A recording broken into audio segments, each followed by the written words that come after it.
વાંચવાના છો તમે એ પુસ્તક જ્યારે તમે પહેલી વાર વાંચો ત્યારે તમારે પેન્સિલથી અંડરલાઇન કરવાનું.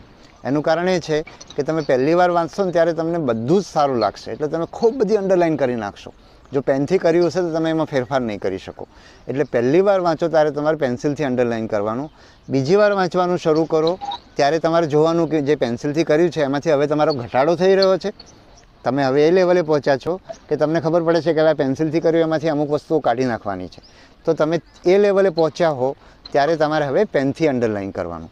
એટલે જેમ જેમ તમે કરશો, એક ચોપડી પહેલી વાર વાંચો, ધારો કે તમને એક અઠવાડિયું લાગ્યું કે 10 દિવસ લાગ્યું જાડી ચોપડી હોય તો, પણ જ્યારે બીજી વાર વાંચશો ત્યારે તમારા દિવસો ઓછા થતા જશે અને છેલ્લે તમે એ જ પુસ્તક જે પહેલી વાર 10 દિવસમાં વાંચ્યું હતું હવે તમે એક દિવસમાં એમાં અંડરલાઇન કરેલી વસ્તુઓ વાંચી શકશો. એટલે આ રીતે બીજું કેટલાક પુસ્તકો છે જે વારંવાર વાંચવાના. બહુ બધું વાંચશો તો બધામાંથી કશું યાદ નહીં રહે. એટલે તમારે મર્યાદિત પુસ્તકો નક્કી કરવાના.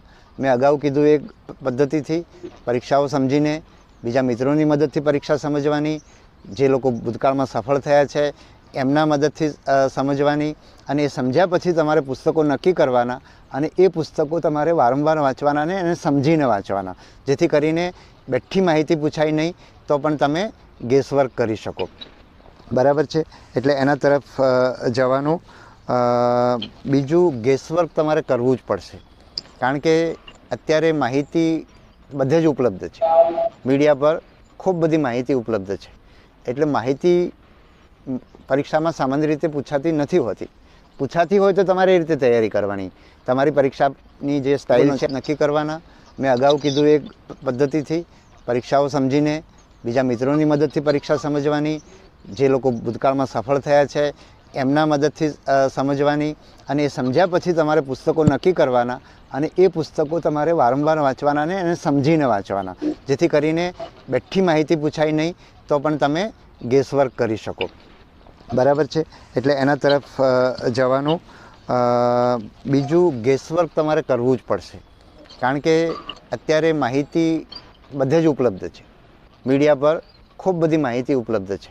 એટલે માહિતી પરીક્ષામાં સામાન્ય રીતે પૂછાતી નથી હોતી. પૂછાતી હોય તો તમારે એ રીતે તૈયારી કરવાની. તમારી પરીક્ષાની જે સ્ટાઇલ છે, પ્રશ્નપત્રની પદ્ધતિ છે, એના આધારે તમારે નક્કી કરવાનું. પણ તમારે ઘણીવાર તમારે અનુમાન કરવું પડશે, કારણ કે બધી માહિતી તમને યાદ પણ નહીં હોય. તમે વાંચેલું છે જ પરીક્ષામાં પૂછાશે એવું બનશે નહીં. ઘણું બધું એવું પણ હશે કે જે તમે વાંચેલું નથી, છતાં પણ તમે જે કંઈ વાંચેલું છે એના આધારે તમે નક્કી કરશો કે આ જે 4 વિકલ્પ આપ્યા છે એમાંથી આ વિકલ્પ તો નહીં આવે, હવે 3 જ વિકલ્પ રહ્યા. બરાબર છે? તો બીજું, તમારું નેગેટિવ માર્કિંગ. અમે જ્યારે યુપીએસસીની પરીક્ષા આપતા હતા ત્યારે અમારે નેગેટિવ માર્કિંગ નહોતું, એટલે અમે ગેસવર્ક બહુ કરતા, અનુમાનના આધારે જવાબો આપતા, અને એ ગેસવર્કની બહુ મહત્ત્વની ભૂમિકા હતી. આજે નેગેટિવ માર્કિંગ છે છતાં ગેસવર્કની ભૂમિકા છે એ તમારે યાદ રાખવાનું. એટલે એ રીતે કે ધારો કે તમારા 4 વિકલ્પ છે, હવે તમારો ખોટો જવાબ પડે તો એમાંથી એક તમારો 1/4 અથવા 1/3 માર્ક્સ, 1/3 નથી આવડતો પણ એટલી ખબર છે કે આમાં તો એક આ વિકલ્પ ખોટો છે, તેની બાજુમાં તમે ચોકડી કરી લો અને પછી બીજા રાઉન્ડની અંદર એ તમે એમાં ગેસવર્ક કરી શકો. એટલે આ રીતે તમે કરશો તો તમને, કારણ કે જીવનની અંદર અથવા તો તમે જે નોકરીમાં જવાના છો ત્યાં પણ તમારી પાસે કાયમ માટે પૂરેપૂરી માહિતી નહીં હોય. તમારી પાસે સમસ્યા આવશે અને અથવા તો તમારી પાસે જેટલી, અને એ સમસ્યાનો ઉકેલ તમારી પાસે જેટલી માહિતી છે એના આધારે તમારે કરવાનો રહેશે. એટલે પરીક્ષાનું પ્રશ્નપત્ર પણ તમારી પાસે આવે છે ત્યારે તમારી પાસે 100% માહિતી નથી જોતી, ક્યાં કોઈની પાસે નથી હોતી. તો તમારી પાસે જેટલી માહિતી છે એના આધારે તમે એ પ્રશ્નોનો ઉકેલ શોધશો તો તમે સરકારી કર્મચારી તરીકે પણ એ જ રીતે ઉકેલ શોધશો. એટલે આ પરીક્ષાઓ એ રીતે આ રીતે પૂછાતી હોય છે. અને બીજી વાત એ છે કે તમે સ્વમૂલ્યાંકન કરતા રહો. બરાબર છે? તમારું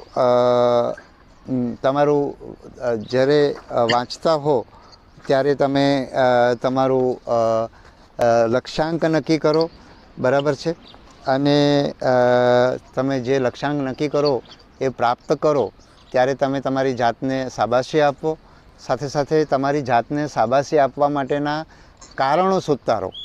નાનામાં નાની સફળતા તમે પ્રાપ્ત કરો ત્યારે તમે તમારી જાતને શાબાશી અચૂક આપો.